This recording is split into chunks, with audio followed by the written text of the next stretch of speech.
आप सभी लोगों का स्वागत है आपके अपने YouTube चैनल में जिसका नाम है मैथ बाई चंदन शर्मा। आज का जो पेपर है वो है आरआरसी ग्रुप डी का, जो कि 22 अगस्त 2022 को हुआ था। थर्ड शिफ्ट का पेपर है। इसमें क्वांट से जितने भी क्वेश्चन पूछे गए हैं वो सारे क्वेश्चन हम एक एक करके डिस्कस करेंगे, जो कि आपके आने वाले आरआरबी एनटीपीसी और ग्रुप डी एग्ज़ाम के लिए अति महत्वपूर्ण है। तो वीडियो को अंत तक देखें, इससे आपको बहुत कुछ सीखने को मिलेगा। हम यहाँ पे प्रश्न के माध्यम से, जो कि प्रीवियस ईयर क्वेश्चन पेपर है, उनके माध्यम से इससे रिलेटेड जो कॉन्सेप्ट होगा उसको हम सिखाने का प्रयास करेंगे। तो वीडियो को अंत तक जरूर देखें। चलिए बिना किसी देरी का हम स्टार्ट करते हैं। पहला क्वेश्चन कह रहा है कि 12 सेंटीमीटर, 24 सेंटीमीटर और 30 सेंटीमीटर माप वाले एक घनाभाकार ब्लॉक को समान आकार के घनों में सटीक संख्या में काटा जाता है। इस प्रकार बनने वाले घनों की न्यूनतम संभव संख्या ज्ञात कीजिए। यहाँ पे हम एक वर्ड पकड़ेंगे, वो है न्यूनतम। जब भी आपको न्यूनतम कहे तो हमेशा क्या करेंगे, ये जो संख्याएं दी हैं, जो कि 12, 24 और 30 दी हैं, इनका हम क्या निकाल लेंगे, एचसीएफ निकालेंगे। तो एचसीएफ क्या निकल के आ जाएगा, किसका, 12, 24 और 30। इसका एचसीएफ हो जाएगा, ये तीनों संख्याएं 6 से विभाजित होंगी तो इसका एचसीएफ क्या निकल के आ जाएगा, 6 निकल के आ जाएगा। जैसे ही एचसीएफ 6 निकल के आ गया तो ये जो घन होगा जिनमें इनको काटा जाएगा उसकी लेंथ निकल के आ गई। तो हमें पता है कि घनाभ का आयतन आपको दिया है 12 गुणे 24 और गुणे 30 दिया है, और घन की एक भुजा निकल के आ गई 6। इसका आयतन निकाल देंगे तो भुजा का क्यूब होता है, तो 6 का 3 बार गुणा। इसको सिंप्लीफाई कर देंगे तो 6 से कट करेंगे तो 2 बार, 6 से कट करेंगे तो 4 बार, और इसको कट करेंगे तो 5 बार। तो 5 में 4 का गुणा करेंगे 20, और 20 में 2 का गुणा करेंगे 40। यानी इस प्रकार कितने घन काटे जा सकते हैं, 40, जो कि ऑप्शन नंबर 2 में दिया है। बढ़ते हैं अगले क्वेश्चन पे। अगला क्वेश्चन कह रहा है कि रमेश ने किसी बैंक में 5% वार्षिक साधारण ब्याज की दर पर रुपये 1232 की राशि निवेशित करता है। आपसे पूछ रहा है कि 3 वर्ष बाद उसे प्राप्त होने वाला मिश्रधन ज्ञात करना है। तो अगर मैं मान लीजिए 100 रुपया लिया हूँ, तो 5% के हिसाब से 3 वर्ष का जो ब्याज होगा वो कितना हो जाएगा, तो 5 गुणे 3 हो जाएगा। तो यानी 15% इसको ब्याज मिलेगा 3 साल बाद। तो अगर 100 रुपये की राशि है, उस पर 3 साल बाद 15% का ब्याज हो रहा है, तो वो राशि कितनी हो जाएगी, तो 100 से बढ़कर 115 हो जाएगी। ठीक है। अब इसी 115 की वैल्यू आपसे पूछा है, 100 की वैल्यू आपको क्वेश्चन में दिया है 1232। तो हम कर लेंगे। तो 100 की वैल्यू 1232 है, इसमें 100 से भाग देंगे, और हमें 115 की वैल्यू पूछ रहा है, 115 का गुणा कर देंगे। तो गुणा कर लेते हैं। तो 132 में 115 गुणा करेंगे तो इसको हम तोड़ लेते हैं। 115 को 100 प्लस 10 प्लस 5 इसमें तोड़ लेते हैं। तो 100 से गुणा करेंगे तो कितना हो जाएगा, 1 2 3 2 और 0 2 हो जाएगा। 10 से गुणा करेंगे तो 1 2 3 2 1 0 हो जाएगा। 5 से करेंगे तो इसी का आधा करेंगे, तो 2 छके 12, 2 एकम 2, 1 12, 2 छके 12, और ये हो जाएगा। बस इन तीनों को जोड़ लेंगे तो ये हो जाएगा 0, 6 2 8 हो जाएगा, 3 2 5 और 1 6 हो जाएगा, 3 2 5 और 6 11, 1 हो जाएगा, 2 1 3 और 1 4 हो जाएगा, और ये 1 उतर जाएगा। यानी इतना आ जाएगा। जैसे ही 100 से भाग देंगे 2 स्थान पर दशमलव लग जाएगा, यानी 1416.8, जो कि ऑप्शन नंबर 1 में दिया है। बढ़ते हैं अगले क्वेश्चन पे। अगला क्वेश्चन कह रहा है कि एक दुकानदार ने रुपये 5 प्रति अंडे की दर से 12 दर्जन अंडे खरीदे। तो 5 प्रति अंडे की दर से, यानी एक अंडा 5 रुपये खरीद रहा है, तो एक दर्जन में 12 वस्तुएं होती हैं। तो एक दर्जन अंडा कितने में खरीद रहा होगा, तो एक दर्जन अंडा खरीद रहा होगा 12 गुणे 5, यानी कि 60 रुपये में एक दर्जन अंडा वो खरीद रहा होगा। ठीक है। और टोटल कितने दर्जन खरीदे, तो 12 दर्जन टोटल अंडे खरीदे। आगे कह रहा है कि परिवहन के दौरान 12 अंडे टूट गए। 12 अंडे टूट गए मतलब एक दर्जन अंडे टूट गए, तो बचे उसके पास अब कितने अंडे, तो 11 दर्जन अंडे उसके पास बचे। और कह रहा है कि शेष अंडों को 6 रुपये प्रति अंडे की दर से बेचता है। तो पूछ रहा है कि उसका प्रतिशत लाभ ज्ञात करिए। तो देखिए इसमें गुणा करेंगे तो 11 छके 66 रुपये प्रति दर्जन के हिसाब से बेचेगा। किसके, प्रति दर्जन के हिसाब से इसको बेचेगा। तो खरीद के लाया 60 रुपये प्रति दर्जन, बेच रहा है 66 रुपये प्रति दर्जन, तो कितना फायदा कमा रहा है, 6 रुपये का, कितने पे, 60 पे। तो प्रतिशत आपसे पूछ रहा है तो 100 से गुणा कर देंगे। तो ये 0 से 0 कटेगा, 6 से 6 कट जाएगा, कितना बचेगा, 10% का उसको लाभ होगा, जो कि ऑप्शन नंबर 3 में दिया है। बढ़ते हैं अगले क्वेश्चन पे। अगला क्वेश्चन कह रहा है एक कॉस्मेटिक उत्पाद 75% की छूट पर उपलब्ध है। यानी कि अगर मान लीजिए कि 100% अगर उसका अंकित मूल्य है, तो 75% की छूट पे दे रहा है। इसका मतलब दे कितने में रहा है, तो 25 रुपये में दे रहा है। इसको और सिंप्लीफाई कर लें तो ये हो जाएगा 4। तो 4 रुपये की कोई वस्तु है उसको 1 रुपये में दे रहा है। आगे कह रहा है यदि दुकानदार इसके लिए 1874 रुपये लेता है, यानी इस एक की वैल्यू आपको क्वेश्चन में दे दिया है 1874, और अंकित मूल्य कितना होगा ये आपसे पूछ रहा है। यदि 4 यूनिट की वैल्यू आपसे पूछ रहा है तो 1 यूनिट की वैल्यू 1874 है, तो 4 का क्या करेंगे, इसमें गुणा कर देंगे 1874 में। तो गुणा करेंगे तो कितना हो जाएगा, 4 चौको 16, 6 1 7 चौको 28 29, लास्ट में 96। लास्ट में 96 सिर्फ और सिर्फ ऑप्शन नंबर 2 में है, तो ये इसका क्या हो जाएगा, करेक्ट आंसर हो जाएगा। बढ़ते हैं अगले क्वेश्चन पे। अगला क्वेश्चन कह रहा है कि निम्नलिखित में से कौन सा वह द्विघात समीकरण है जिसके मूल 7/3 और 12/5 है। तो देखिए द्विघात समीकरण एनटीपीसी और ग्रुप डी में पूछा जाता है। इससे रिलेटेड जितने भी कॉन्सेप्ट हो सकते हैं, जिस टाइप के क्वेश्चन बन सकते हैं, वो सारे टाइप और सारे क्वेश्चन जो प्रीवियस ईयर में पूछे गए हैं एनटीपीसी में, सारे क्वेश्चन मैंने एक वीडियो में अच्छे से बताया है कॉन्सेप्ट के साथ। तो आप उस वीडियो को जाके चेक कर सकते हैं, इसकी प्लेलिस्ट में है, आप सर्च कर सकते हैं द्विघात समीकरण बाय चंदन शर्मा। वीडियो आप देख लीजिए, उसके बाद से शायद ही आपको द्विघात समीकरण में कोई दिक्कत हो सकती है। तो इसके लिए मैंने फार्मूला बताया कि जब दोनों मूल ज्ञात हो तो उसके लिए फार्मूला होता है x² माइनस मूलों का योगफल। तो मूलों का योगफल करेंगे तो 7/3 प्लस 12/5 इंटू x होता है, और प्लस होता है मूलों का गुणनफल। तो 7/3 गुणे 12/5 ये बराबर होता है 0 के। बस इसको सॉल्व कर लेंगे तो ये हो जाएगा x² माइनस इसका गुणा करेंगे तो 7 5 35 बात है 36, 36 और 35 कितना हो जाएगा 71, 71 x/5 15 हो जाएगा, और प्लस इसको करेंगे तो 12 7 84 और बटा 15 हो जाएगा बराबर 0। अब इसको भी 15 करने के लिए क्या करेंगे, ऊपर 15 से गुणा करेंगे और ये नीचे 15 हो जाएगा। अब सब तो बचेगा आपका द्विघात समीकरण क्या, तो वो होगा 15x² माइनस 71x और प्लस 84 बराबर किसके हो जाएगा 0 के, जो कि ऑप्शन नंबर 4 में दिया है। ये इसका करेक्ट आंसर हो जाएगा। बढ़ते हैं अगले क्वेश्चन पे। अगला क्वेश्चन कह रहा है कि श्रीमान शर्मा, श्रीमान गुप्ता और श्रीमती सिन्हा किसी व्यवसाय में क्रमशः 4000, 8000 और 6000 निवेशित करते हैं। 6 महीने बाद श्रीमान शर्मा व्यवसाय छोड़ देते हैं। यदि 8 महीने बाद उनको 34,000 का लाभ हुआ तो श्रीमान गुप्ता का हिस्सा कितना होगा। तो मैंने पार्टनरशिप के क्वेश्चन में बताया है, जो भी व्यक्ति जितना रुपया निवेश करता है और जितने टाइम के लिए निवेश करता है, उन दोनों के गुणनफल के अनुपात में ही उसको लाभ में हिस्सा मिलता है। तो देखिए 4000, 8000, 6000 है, चूंकि तीनों में 3 जीरो हैं, तो इसको कैलकुलेशन को कम करने के लिए हम इसको ले लेते हैं 4, 8 और ये 6 ले लेते हैं। ठीक है, अगर यहाँ पे टाइम टी लिख देता हूँ, ये शर्मा का है, ये गुप्ता जी का है, और ये सिन्हा SH लिख देता हूँ अगर, तो ये उनके पैसे का है अनुपात और ये उनकी टाइम है। तो शर्मा ने क्या किया, 6 महीने बाद छोड़ दिया, तो कितने समय के लिए, 6 महीने के लिए। बाकियों ने 8 महीने तक, तो ये 8 और ये 8 हो जाएगा। बस इन दोनों का गुणनफल कर देंगे, तो गुणनफल करेंगे तो कितना हो जाएगा, तो 6 चौको 24 हो जाएगा, और ये हो जाएगा 64 और ये 48 हो जाएगा। इसको और सिंप्लीफाई कर देंगे अनुपात निकालने के लिए, तो 8 से कट कर देते हैं, तो 8 हैं 24, 8 बढ़ जाएगा ये, और 8 6 48। अब ये सिंप्लीफाई नहीं होगा, तो ये इनके लाभ का रेशियो निकल के आ जाएगा, यानी इस अनुपात में इन तीनों को लाभ मिलेगा। तो यहाँ से अगर हम टोटल निकाल लेते हैं तो ये हो जाएगा 8 और 3 11 और 11 और 6 17, यानी 17 रुपये का लाभ इनको मिलेगा। लेकिन क्वेश्चन में दिया कितना है कि लाभ कितने का मिल रहा है, तो वो मिल रहा है 34,000 का लाभ मिल रहा है। तो यहाँ से 1 यूनिट की वैल्यू निकाल देंगे तो 2000 आ जाएगा। 17 दूना के 34। आपसे पूछ रहा है कि गुप्ता का हिस्सा, तो गुप्ता का हिस्सा कितना है, 8 है, तो इसमें क्या करेंगे 8 से गुणा कर देंगे, तो 2000 गुणे 8 कितना हो जाएगा, 16,000 हो जाएगा, जो कि ऑप्शन नंबर किस में दिया है, 4 में 16,000 दिया है। ये इसका करेक्ट आंसर हो जाएगा। बढ़ते हैं अगले क्वेश्चन पे। अगला क्वेश्चन कह रहा है कि निम्नलिखित चार्ट में 2021 के दौरान एक इलेक्ट्रॉनिक सामान की दुकान से बेचे गए विभिन्न उत्पादों के प्रतिशत को दर्शाया गया है।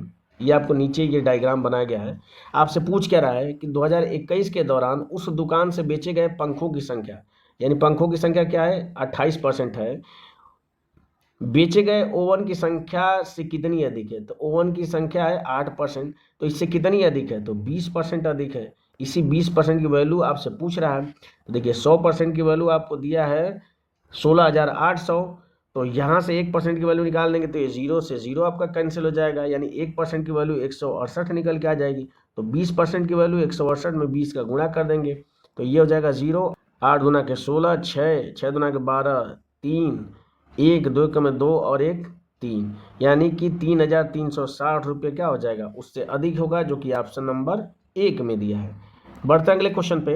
अगला क्वेश्चन कह रहा है कि 1/1 प्लस कॉट स्क्वायर एक्स का whole square plus ten square x divided by 1 plus ten square x का whole square plus 1/1 plus ten square x का मान ज्ञात कीजिए। ठीक है, तो इसको करने का एक बेसिक तरीका है कि आप तो 1 प्लस कॉट स्क्वायर एक्स बराबर होता है कोसेक स्क्वायर एक्स, उससे कर लें, या वैल्यू पुटिंग से भी आप कर सकते हैं। हम x की वैल्यू मान लेते हैं कि 45 अंश है। जैसे ही 45 अंश रखेंगे तो ये हो जाएगा 1/1 प्लस 1 हो जाएगा, क्योंकि कॉट 45 अंश का मान 1 होता है, इसका होल स्क्वायर हो जाएगा, प्लस ये हो जाएगा 1 और डिवाइडेड बाई 1 प्लस ये भी 1 हो जाएगा, इसका होल स्क्वायर हो जाएगा, प्लस इधर भी क्या हो जाएगा 1/1 प्लस 1 हो जाएगा। ठीक है, तो ये हो जाएगा 1/1 प्लस 1 2, 2 का स्क्वायर 4 हो जाएगा, प्लस 1/1 प्लस 1 2, इसका स्क्वायर 4 हो जाएगा, और प्लस ये हो जाएगा 1/2। इसको भी 4 कर लेंगे तो ऊपर 2 से और नीचे भी 2 से गुणा कर देंगे, तो ये हो जाएगा 1/4 प्लस 1/4 और प्लस 2/4। अब हर समान है तो अंश को जोड़ देंगे, तो 2 1 3 और 1 4, 4/4, इसका मतलब किसके बराबर हो जाएगा 1, जो कि ऑप्शन नंबर 2 में दिया है। अदरवाइज अगर आप फार्मूले से करना चाहते हैं तो फार्मूला होता है 1 प्लस कॉट स्क्वायर एक्स, इसकी वैल्यू बराबर होती है कोसेक स्क्वायर एक्स के, तो लिख दीजिए। और एक फार्मूला इसमें यूज होगा कि 1 प्लस टेन स्क्वायर एक्स, इसकी वैल्यू होती है सेक स्क्वायर एक्स के। और एक और फार्मूला होगा कि टेन एक्स को हम लिख सकते हैं sine x divided by cos x, यानी इन तीनों फार्मूले का यूज करेंगे तभी भी आपका आंसर क्या निकल के आ जाएगा, 1 निकल के आ जाएगा। तो अगर आप बेसिक से करना चाहते हैं तो बेसिक से भी कर सकते हैं, अगर आप वैल्यू पुटिंग से करना चाहते हैं तो वैल्यू पुटिंग से कर सकते हैं। ठीक है, बढ़ते हैं अगले क्वेश्चन पे। अगला क्वेश्चन कह रहा है कि 4x square minus 9y square इस होल के पावर क्यूब है, plus 9y square minus 49z square इस होल के पावर क्यूब है, ऐसे करके इक्वेशन दिया है और पूछ रहा है कि इसका मान ज्ञात कीजिए। तो यहाँ पे एक चीज़ नोटिस करने वाली है, वो होती है कि अगर a³ plus b³ plus c³ इसकी वैल्यू 3abc के बराबर होती है, if a plus b plus c इसकी वैल्यू क्या हो, 0 के बराबर हो। यानी कि अगर इन तीनों को जोड़ दिया जाए और जोड़ने के बाद इसकी वैल्यू 0 के बराबर होती है, तो इस कंडीशन में a³ plus b³ plus c³ 3abc के बराबर होता है। ठीक है, तो देख रहे हैं हम कि ये देखिए 4x प्लस में है और ये 4x स्क्वायर माइनस में है, तो ये कट जाएगा। 9y स्क्वायर माइनस में है, ये प्लस में है, तो ये भी कट जाएगा। ये माइनस में, ये प्लस में कट जाएगा, यानी कि ये इस कंडीशन को सेटिस्फाई कर रहा है। इसका मतलब हम इसको लिख सकते हैं 3abc के फॉर्म में लिख सकते हैं, तो लिख लीजिए। तो 3 इंटू ए की जगह पर क्या है, तो 4x स्क्वायर और माइनस 9y स्क्वायर हो जाएगा, इंटू बी की जगह पर क्या है 9y स्क्वायर और माइनस 49z स्क्वायर हो जाएगा, इंटू ये क्या हो जाएगा 49z स्क्वायर और माइनस 4x स्क्वायर हो जाएगा, और डिवाइडेड बाई क्या है, तो और अगर नीचे भी देखें तो नीचे भी एकदम ऊपर की तरफ फॉर्म बन रहा है कि देखिए 2x प्लस में है और ये 2x माइनस में है, 3y माइनस में है, 3y प्लस में है, और ये 7z जो है वो माइनस में है, 7z प्लस में है, तो ये भी क्या होगा 0 के बराबर हो जाएगा। 3 इंटू ए की जगह पे क्या हो जाएगा 2x और minus 3y into 3y minus 7z into 7z minus 2x इसके बराबर हो जाएगी। तो ये 3 से 3 कट जाएगा। अब ध्यान से देखें तो ये ऊपर के जितने भी तीनों इक्वेशन हैं वो a square minus B square का फॉर्म बनाते हैं, और नीचे वैल्यू जो है वो a माइनस बी की है, तो बचेगा ऊपर क्या, तो ये जो नीचे माइनस है वही प्लस में बचेगा, और प्लस में किस में है, तो 2x प्लस 3z यहाँ पे प्लस में है, 3y माइनस 7z यहाँ माइनस में है, तो ये प्लस में है, ये भी माइनस में है, ये प्लस में है, तो ऊपर सिर्फ प्लस वाली फॉर्म बचेगी, तो जो कि ऑप्शन नंबर 4 में दिया है ये इसका करेक्ट आंसर हो जाएगा। बढ़ते हैं अगले क्वेश्चन पे। अगला क्वेश्चन कह रहा है एक नाव बिंदु P से धारा की दिशा में चलना शुरू करती है और Q तक 3 घंटे में पहुंचती है, और बिंदु Q से P पर 4 घंटे में वापस आती है। यदि जल की चाल 3 किलोमीटर प्रति घंटा है तो शांत जल में नाव की चाल कितनी होगी, ये आपसे पूछ रहा है। ठीक है, तो अगर हम ध्यान दें यहाँ पे तो P से Q की जो दूरी है, चाहे वो जा रहा हो चाहे वो आ रहा हो, दोनों कंडीशन में क्या है, बराबर है। तो जब दूरी अगर बराबर है तो हम क्या करेंगे कि दोनों कंडीशन में दूरी को हम बराबर दिखा देंगे। तो करेंगे क्या, तो देखिए अगर मैं मान लेता हूं कि शांत जल में नाव की चाल x है, तो धारा की दिशा में उसकी चाल क्या हो जाएगी, x+3 हो जाएगी, और धारा के विपरीत उसकी चाल क्या हो जाएगी, x-3 हो जाएगी। अब देखिए धारा की दिशा में 3 घंटे में पहुंचती है तो दूरी कितनी तय कर देगी, तो ये चाल है और समय 3 लग रहा है तो इतनी दूरी तय कर लेगी, और धारा के विपरीत उसकी चाल x-3 है, समय कितना ले रही है, 4 घंटे, तो ये 4 हो जाएगा। दूरी दोनों की बराबर है तो बराबर कर देंगे, बस इसको सॉल्व कर लेंगे। तो 3 में x से गुणा करेंगे, 3x + 3 × 9 बराबर हो जाएगा 4 × x, 4x - 4 × 12। अब ये 4x को उधर ही छोड़ेंगे, 3x को इधर लेके चले आएंगे तो x बराबर क्या निकल के आ जाएगा, तो 12 और 9 21 होता है, तो x की वैल्यू 21 किलोमीटर प्रति घंटा निकल के आ गई, जो कि ऑप्शन नंबर 4 में दिया है। बढ़ते हैं अगले क्वेश्चन पे। अगला क्वेश्चन कह रहा है कि A और B एक साथ एक कार्य को 8 दिन में पूरा कर लेते हैं यदि B A से 25% अधिक कुशल है। यानी कि B जो है वो A से, अगर A मान लीजिए कि 100 है तो B क्या है, 125 है, यानी कि 25% अधिक कार्य कुशल है। इसको सिंप्लीफाई कर लें तो ये हो जाएगा 25 × 100, 25 × 5 = 125, यानी इनकी इफिशियंसी का जो रेशियो निकल के आ गया A/B, वो निकल के आ गया 4:5।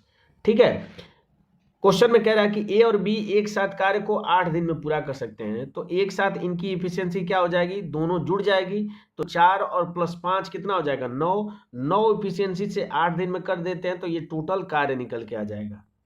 अब आपसे कह रहा है कि A अकेले इसी कार्य को कितने दिन में करेगा, तो A की इफिशियंसी है 4, टोटल कार्य है 9 × 4, तो 4 से कराने में कितना समय लगेगा, तो 4 दूना के 8, 9 दूना के 18, यानी 18 दिन में A अकेले उस कार्य को क्या करेगा, कर देगा, जो कि ऑप्शन नंबर 2 में दिया है। बढ़ते हैं अगले क्वेश्चन पे। अगला क्वेश्चन कह रहा है कि x² - 6x + 9 = 0 समीकरण को के रूप में, यानी इसके फैक्टर के रूप में लिखना है। ये सीधे सीधे दिख रहा है कि x - 3 का क्या है, होल स्क्वायर है, तो ये क्या है, x - 3 ऑप्शन नंबर 2 में दिया है, ये इसका क्या हो जाएगा, करेक्ट आंसर हो जाएगा। अगर मान लीजिए आपको ये नहीं मालूम है कि x - 3 का होल स्क्वायर ये है, तो उस कंडीशन में क्या करेंगे कि x की कोई भी वैल्यू अपने मन से मान लीजिए।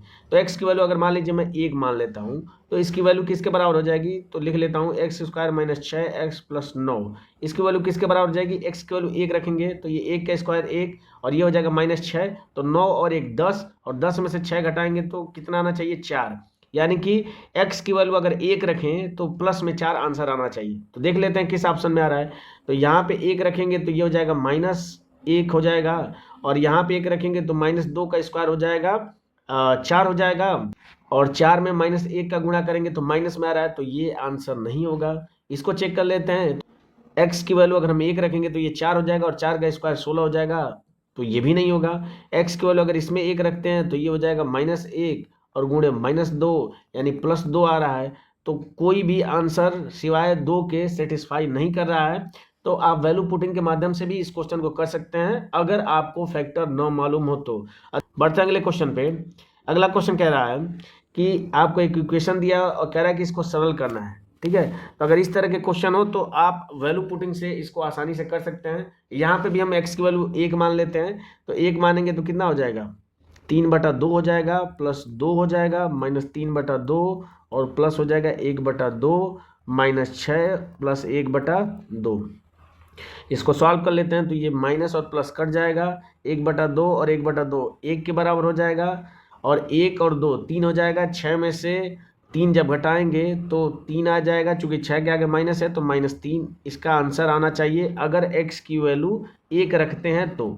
ठीक है, तो देख लेते हैं कि x की वैल्यू 1 रखने में -3 किस में आ रहा है। तो देखिए यहाँ पे 1 रखेंगे तो 2 + 4 6, 1 घटाएंगे 5 हो जाएगा, तो ये आंसर नहीं होगा। इसमें रखेंगे तो 2 और ये -4 हो जाएगा, -2 हो जाएगा, -2 में 1 जोड़ेंगे तो -1 आएगा, तो ये भी नहीं होगा। इसमें देख लेते हैं तो ये 2 हो जाएगा, और ये 4 और 2 6 और 1 7, ये भी नहीं होगा। तो सिर्फ और सिर्फ ऑप्शन नंबर 3 इसका क्या हो जाएगा, करेक्ट होगा। इसमें रख के देख लेते हैं तो ये जगह 2 -4 -1 4 और 1 5 हो जाएगा, 5 में से 2 घटाएंगे -3 आ जाएगा, जो कि इस कंडीशन को सेटिस्फाई कर रहा है। बढ़ते हैं अगले क्वेश्चन पे। अगला क्वेश्चन कह रहा है कि 2 पाइप ए और बी एक टंकी को क्रमशः 36 मिनट और 48 मिनट में भर सकते हैं। दोनों पाइप एक ही समय में खोले जाते हैं। कुछ समय बाद पाइप बी को बंद कर दिया जाता है। यदि टंकी आधे घंटे में भर जाती है तो पाइप बी को कितने मिनट बाद बंद कर दिया गया था, ये आपसे पूछ रहा है। तो देखिए ए जो है वो 36 मिनट में भर सकता है और बी जो भर रहा है वो 48 मिनट में। इन दोनों का एलसीएम निकाल देंगे तो ये हो जाएगा 16 32 16 तय 48 हो जाएगा और 36 में 9 आएगा तो एक और 3 कर देंगे, यानी ये इसका एलसीएम निकल के आ जाएगा। तो 36 से भाग करेंगे तो कितनी बार जाएगा, ये जाएगा 4 बार जाएगा और 48 से भाग करेंगे तो कितनी बार जाएगा, 3 बार जाएगा।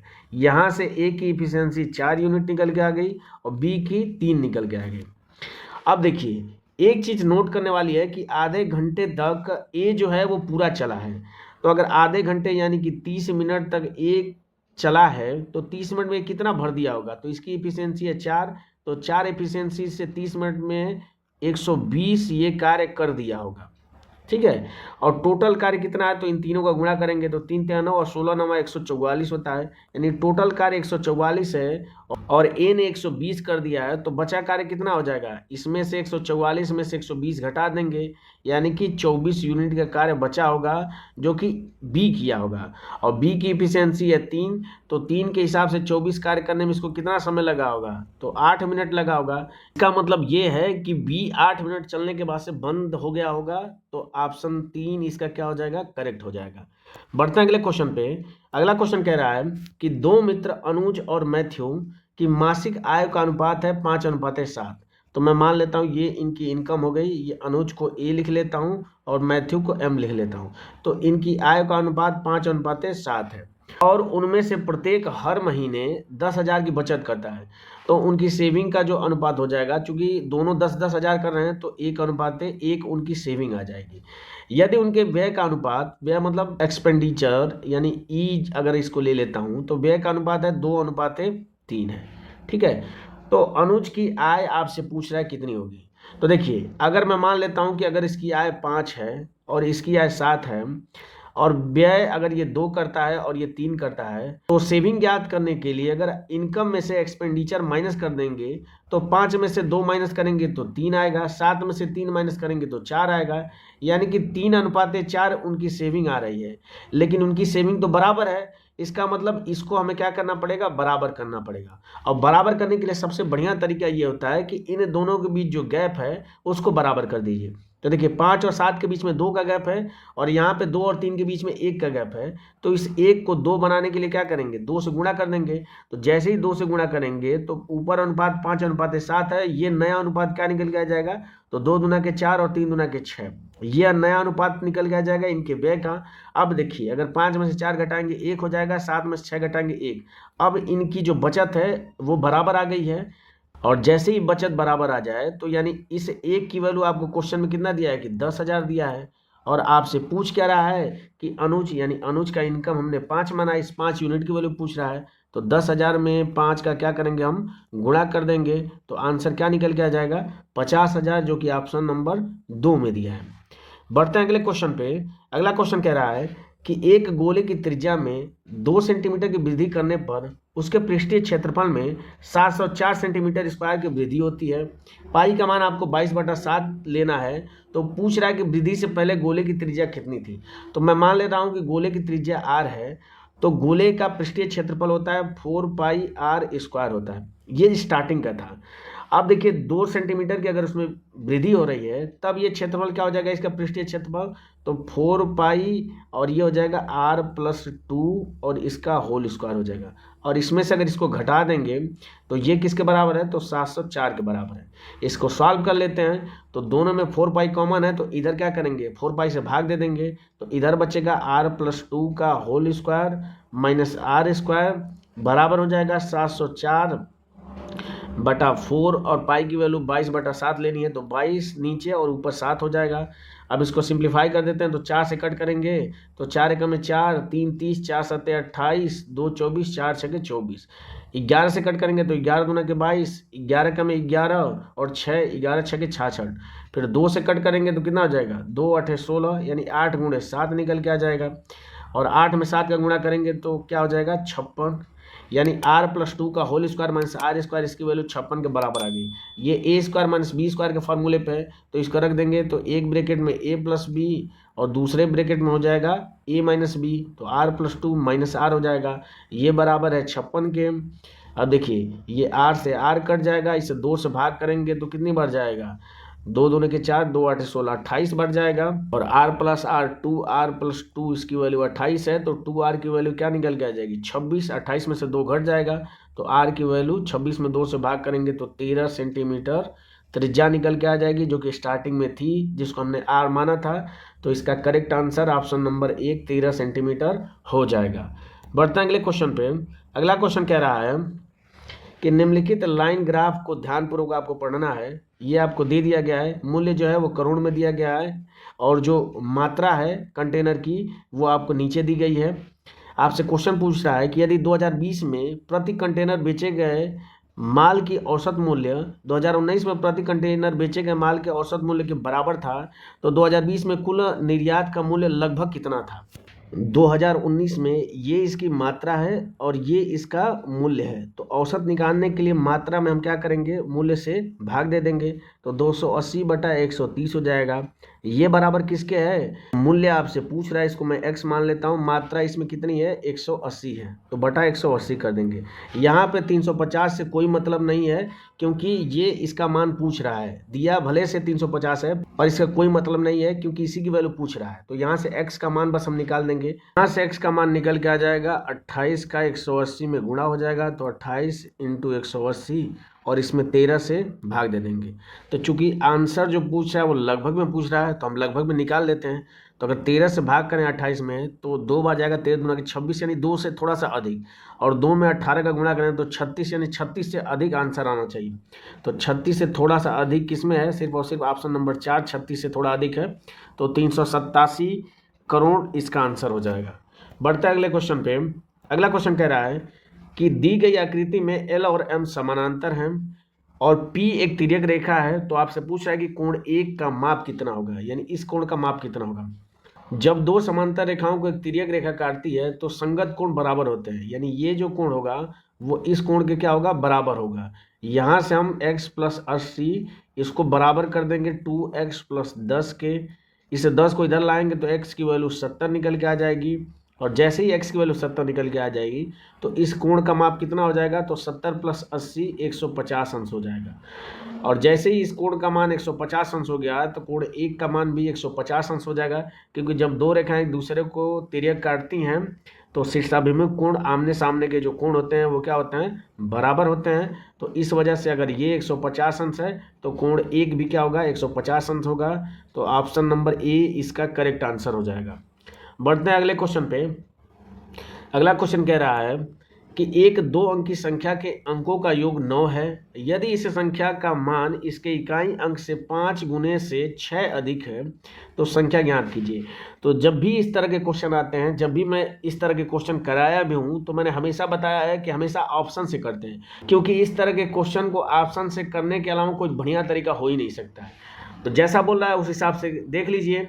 अंकों का योग 9 है, तो चारों ऑप्शन अगर हम देखें तो सबके चारों ऑप्शन में अंकों का योग करने पे 9 आएगा। आगे हम बढ़ते हैं कि इस संख्या में जो इकाई अंक है उसका 5 गुना और उससे 6 अधिक है संख्या, तो 8 का 5 गुना करेंगे तो ये 18 से अधिक हो जाएगा, तो ये आंसर नहीं होगा।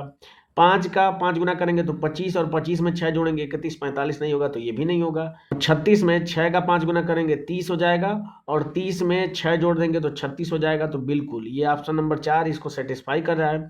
27 में करेंगे तो 7 × 5 = 35, जैसे ही 35 होगा 27 से अधिक हो जाएगा, तो ये भी नहीं होगा। तो ऑप्शन से करना बहुत ईजी हो जाता है इस तरह के क्वेश्चन को। बढ़ते हैं अगले क्वेश्चन पे। अगला क्वेश्चन कह रहा है कि 7 से विभाजित होने वाली प्रथम 8 अभाज्य संख्याओं का योगफल के बराबर होगा। क्वेश्चन ये दिया था, क्योंकि मैं जो भी क्वेश्चन करा रहा हूँ एज इट इज जो आरआरसी ग्रुप डी में पूछे गए हैं हूबहू वही क्वेश्चन में करा रहा हूँ प्रैक्टिस के लिए। तो क्वेश्चन आरआरसी में ये पूछा गया था कि 7 से विभाजित होने वाली प्रथम 8 अभाज्य संख्याओं का योगफल कितना होगा। अगर वो अभाज्य संख्या है तो 7 से कैसे विभाजित हो सकती है, क्योंकि हमें मालूम है कि अभाज्य संख्या या तो 1 से विभाजित होगी या तो स्वयं से विभाजित होगी। ये क्वेश्चन जिसके शिफ्ट में पूछा गया होगा उसको पूरे नंबर मिलेंगे इसके, क्योंकि इसमें मिस्टेक है, क्वेश्चन में मिस्टेक है। इसका सही क्वेश्चन होना चाहिए था कि प्रथम 8 अभाज्य संख्याओं के योग को जब 7 से विभाजित करेंगे तो क्या प्राप्त होगा। तो हम देख लेते हैं। तो पहला हो जाएगा 2, 3, 5, 7, 11, 13, 17 और 19, ये क्या हो जाएंगी, प्रथम 8 अभाज्य संख्याएं हो जाएंगी। इनको जोड़ लेते हैं। तो 3 2 5, 5 10 हो जाएगा, 7 17, 1 18, 10 28 हो जाएगा, 28 10 38 और 3 41 और 7 48 और 10 58। 58 में 9 जोड़ेंगे तो ये हो जाएगा 67 और 10 77, यानी इसका योग आ जाएगा 77। अब इसको 7 से विभाजित करना है तो आंसर क्या आ जाएगा, 11, जो कि ऑप्शन नंबर 1 में दिया है। बढ़ते हैं अगले क्वेश्चन पे। अगला क्वेश्चन कह रहा है कि दो संख्याओं का गुणनफल 1472 है और उनका महत्तम समापवर्त यानी एचसीएफ जो है वो 8 दिया है। आपसे लघुत्तम समापवर्त यानी एलसीएम पूछ रहा है। तो इसके लिए डायरेक्ट फार्मूला होता है कि अगर दो संख्याएं हैं तो पहली संख्या गुणे दूसरी संख्या बराबर होता है HCF और गुणे क्या होता है LCM, यानी उनका लॉस ऑफ गुणे मॉस ऑफ। तो दोनों संख्याओं का गुणनफल आपको दिया है, कितना दिया है, तो 1472 दिया है। HCF दे दिया है 8 और आपसे LCM पूछ रहा है, इसकी वैल्यू पूछ रहा है। तो बस 8 से क्या करेंगे, इसमें भाग दे देंगे। तो 8 से भाग देंगे तो कितना हो जाएगा, 8 एकम में 8, 6 67, 8 8 64, 3 32, 8 चौक को 32, यानी LCM क्या निकल के आ जाएगा 184, जो कि ऑप्शन नंबर 1 में दिया है। बढ़ते हैं अगले क्वेश्चन पे। अगला क्वेश्चन कह रहा है सिंप्लीफिकेशन का क्वेश्चन है, आपको इक्वेशन दिया है और पूछ रहा है कि इसका मान क्या होगा। सबसे पहले स्मॉल ब्रैकेट को सॉल्व करते हैं। तो देखिए स्मॉल ब्रैकेट में भी जो डिवाइड होगा उसको सबसे पहले सॉल्व करेंगे। तो 2 से कट करेंगे 6 को तो 3 बार जाएगा और 3 में से 3 घटाएंगे तो ये 0 हो जाएगा। बचेगा यहाँ पे 5, इस 5 का माइनस में गुणा करेंगे तो -5 हो जाएगा, तो -5 हो जाएगा। उसके बाद से ऑफ को सॉल्व करेंगे तो 4 में 3 का गुणा करेंगे तो ये हो जाएगा 12 हो जाएगा। और इधर 4 पहले से है तो 4 + 12 - 5, 12 4 16 हो जाएगा। 16 में से 5 घटाएंगे कितना हो जाएगा, 11 हो जाएगा। और इधर 7 बचा है तो 7 में 11 जोड़ देंगे तो आंसर क्या हो जाएगा, 18 हो जाएगा, जो कि ऑप्शन नंबर 3 में दिया है। बढ़ते हैं अगले क्वेश्चन पे। अगला क्वेश्चन कह रहा है कि यदि 3 के पावर x - 2 + 3 के पावर x बराबर 7290 है तो पूछ रहा है कि x का मान क्या होगा। 3 के पावर x - 2 है, इसको मैं लिख सकता हूँ 3 के पावर x डिवाइडेड बाई 3 के पावर 2 और प्लस है ये 3 के पावर x बराबर ये किसके है, 7290 के बराबर है। दोनों में 3 के पावर x कॉमन है तो 3 के पावर x कॉमन ले लेंगे तो यहाँ पे बचेगा 1/3 का स्क्वायर 9 और प्लस 1 हो जाएगा। ये बराबर किसका हो जाएगा, तो 7290 के बराबर हो जाएगा। इसको सॉल्व करेंगे तो 3 के पावर x 9 में 9 और 1 10/9 हो जाएगा, बराबर हो जाएगा 7290 के। ये 0 से 0 कट जाएगा, 9 का इधर 13 गुणा हो जाएगा तो 3 के पावर x बराबर 9 × 729 हो जाएगा। अब इस 9 को लिख सकते हैं 3 का स्क्वायर और 729 9 का क्यूब होता है। इसको और सिंपलेस्ट फॉर्म में लिख सकते हैं कि 3 का स्क्वायर इंटू 9 को लिख सकते हैं 3 का स्क्वायर और इसके पावर क्या है 3 हो जाएगा। इसको लिख सकते हैं 3 का स्क्वायर इंटू 3 के पावर 2 × 3 यानी कि गुणा हो जाएगा इसका, तो 3 के पावर 6 हो जाएगा। तो 6 में 2 जोड़ेंगे तो क्या हो जाएगा, जब आधार समान रहते हैं तो घात जुड़ जाते हैं। तो 3 के पावर x बराबर हो जाएगा 3 के पावर 8। जब आधार समान रहते हैं बराबर के इधर उधर तो घात जो होंगे वो आपस में बराबर होंगे, यानी यहाँ से x की वैल्यू 8 निकल के आ गई। और यही पूछ रहा था आपसे, जो कि ऑप्शन नंबर 1 में दिया है। बढ़ते हैं अगले क्वेश्चन पे। अगला क्वेश्चन कह रहा है कि यदि निम्नलिखित की माध्यिका 28.5 है तो x का मान ज्ञात करिए। ये एक डायग्राम दिया है और इसकी माध्यिका, तो जब भी इस तरह से क्वेश्चन दिया होता है तो माध्यिका निकालने के लिए डायरेक्ट फार्मूला होता है। अगर मीडियन को अगर हम m मानते हैं तो इसके लिए फार्मूला होता है L प्लस ब्रैकेट में होता है n/2 माइनस होता है CF कॉम्युलेटिव फ्रीक्वेंसी जिसको बोला जाता है, डिवाइडेड बाई F होता है इंटू H के बराबर होता है। और H क्या है, तो H है जो इंटरवल है इसके बीच का गैप है। तो बस इसमें वैल्यू पुट कर देंगे तो जो L है वो है जो मैक्सिमम फ्रीक्वेंसी है। तो मैक्सिमम फ्रीक्वेंसी क्या है आपकी 20 है। तो इस B का जो लोअर जो इंटरवल की जो लोअर लिमिट होगी वो L है। तो लोअर लिमिट क्या है 20 है, तो ये हो जाएगा 20 प्लस N जो है टोटल जो फ्रीक्वेंसी है इन सबको जोड़ देंगे तो ये 5 और 20 25 और 25 में 15 जोड़ेंगे तो ये 40 हो जाएगा। 47 और 5 52 हो जाएगा और 52 में x जोड़ेंगे तो 52 प्लस x क्या हो जाएगा, n की वैल्यू हो जाएगी। तो लिख लेते हैं 52 प्लस x, इसमें 2 से भाग देना है माइनस सी एफ जो होती है उसको बोलते हैं कॉमुलेटिव फ्रीक्वेंसी होती है। तो कॉमुलेटिव फ्रीक्वेंसी निकालने के लिए क्या होता है कि जैसे ये फ्रीक्वेंसी 5 है तो अगली निकालने के लिए 5 प्लस एक्स कर देंगे, फिर अगली निकालने के लिए 5 प्लस एक्स प्लस 20 कर देंगे, ऐसे जोड़ते जाते हैं। ठीक है, तो यहाँ से जो कॉमुलेटिव फ्रीक्वेंसी होती है वो होती है कि जिस इंटरवल की फ्रीक्वेंसी सबसे अधिक बार आई है उसके जस्ट ऊपर वाली। तो जब कि 5 और प्लस एक्स हो जाएगा, इसको हम लिख लेते हैं हम, और डिवाइडेड बाई एफ, और एफ क्या है उस पर्टिकुलर इंटरवल की फ्रीक्वेंसी जो कि 20 दिया है, तो हम डिवाइडेड बाई 20 कर देंगे, और इनटू एच जो है, अब देखिए सब में देखेंगे तो 0 से 10 या 10 से 20 सब में 10-10 का गैप है, तो यानी एच की वैल्यू 10 निकल के आ गई। बस इसी को सॉल्व करना है। यहाँ से एम की वैल्यू आपको दिया है 28.5 दिया है, तो सॉल्व कर लेंगे तो इस 20 को 28.5 में से घटाएंगे तो ये हो जाएगा 8.5, ये 0 से 0 कट जाएगा, इस 2 का 8.5 में गुणा कर देंगे तो 8 दूना की 16 और 1 17 हो जाएगा, और इस 17 की वैल्यू किसके बराबर हो जाएगी, इसको सॉल्व कर लेंगे, इस 2 का 5 प्लस एक्स में गुणा कर देंगे तो ये हो जाएगा 5 दूना के 10 हो जाएगा माइनस में, और ये भी माइनस में हो जाएगा, 2 में एक्स से गुणा करेंगे तो 2x हो जाएगा। 52 में से 10 घटाएंगे 42 हो जाएगा, और x में से माइनस 2x घटाएंगे तो माइनस x हो जाएगा, डिवाइडेड बाई 2। अब इस 2 का 17 में जब गुणा करेंगे तो 34 हो जाएगा, और 34 बराबर किसके हो जाएगा, 42 माइनस एक्स के हो जाएगा। यहाँ से x की वैल्यू निकालेंगे तो 42 में से 34 घटाएंगे तो 8 निकल के आ जाएगा, जो कि ऑप्शन नंबर 1 में दिया है। बढ़ते अगले क्वेश्चन पे। अगला क्वेश्चन कह रहा है कि हरि तेजा अपने स्कूल से 4 किलोमीटर प्रति घंटे की चाल से चला गया और 20 किलोमीटर प्रति घंटे की चाल से स्कूटर पर लौट आया। आने और जाने के दौरान उसकी औसत चाल क्या होगी, ये आपसे पूछ रहा है। तो मैं इस तरह के क्वेश्चन करा चुका हूँ कि अगर आने और जाने की स्पीड अगर मालूम हो और एवरेज स्पीड पूछे तो उसके लिए डायरेक्ट फार्मूला होता है, वो होता है 2xy divided by x plus Y होता है, और बस इसी फार्मूले पर रख दीजिए तो 2 गुणे 4 गुणे 20 हो जाएगा, और 20 में 4 जोड़ेंगे तो 24 हो जाएगा। इसको सिंप्लीफाई करेंगे तो 4 दूना के 8, और 8 से 24 में भाग देंगे तो 3 बार जाएगा, तो ये आंसर क्या निकल के आ जाएगा, 20/3 किलोमीटर प्रति घंटा उसकी एवरेज स्पीड आ जाएगी, जो कि ऑप्शन नंबर 1 में दिया है। बढ़ते हैं अगले क्वेश्चन पे, और ये इस पेपर का लास्ट क्वेश्चन है। क्वेश्चन कह रहा है कि रूट में आपको वैल्यू दी है और पूछ रहा है कि इसका मान क्या होगा। ठीक है, ऊपर भी 6 स्थान पे दशमलव है, नीचे भी 6 स्थान पे दशमलव है, तो दशमलव क्या हो जाएगा, हट जाएगा, तो दशमलव से यहाँ पे कोई मतलब नहीं है, तो ऊपर से जो संख्या बचेगी वो बचेगी 30, 625 बचेगी, और नीचे जो संख्या बचेगी वो बचेगी 12 और 25 बचेगी। और मैं बता चुका हूँ आपको कि जिस संख्या के इकाई के स्थान पे 5 होता है उसका स्क्वायर निकालने की ट्रिक होती है। जैसे अगर मान लीजिए 25 का स्क्वायर आपको निकालना हो तो इसके 5 का स्क्वायर कर देंगे तो 25 हो जाएगा, और ये जो दहाई के स्थान पे जो संख्या है उससे 1 बढ़ा के, यानी 2 से 1 बढ़ाएंगे तो 3, और इस 3 का 2 में गुणा करेंगे तो 6, यानी 25 का स्क्वायर 625 आ जाएगा। उसी तरह इसका जो स्क्वायर रूट होगा तो इस 25 का करेंगे तो 5 हो जाएगा, और इसे 3 में 4 का गुणा करेंगे तो 12 हो जाएगा, यानी ये 35 का क्या है, स्क्वायर है, तो जब इसका स्क्वायर रूट लेंगे तो 35 होगा। इसको देख लेते हैं, तो इसके लास्ट में 25 है तो ये तो 5 तो होगा ही होगा। अब 306 के करीब कौन सा स्क्वायर है जो 306 के करीब है, तो 17 का स्क्वायर होता है 289, यानी कि ये 175 का स्क्वायर है, तो डायरेक्ट हम लिख देंगे कि इसका स्क्वायर रूट 175, और नीचे बचेगा आपका 35, तो 5 से कट कर देंगे तो 5 7 35, 5 3 15, 2 25, 5 5 25, और 7 से 35 में भाग देंगे तो कितनी बच जाएगा, 5, यानी इसका आंसर 5 निकल के आ जाएगा, जो कि ऑप्शन नंबर 4 में दिया है।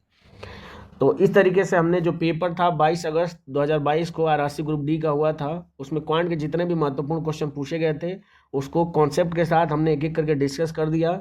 मुझे उम्मीद है कि ये वीडियो आपको इन्फॉर्मेटिव लगी होगी, आपने इस वीडियो से कुछ ना कुछ ज़रूर सीखा होगा।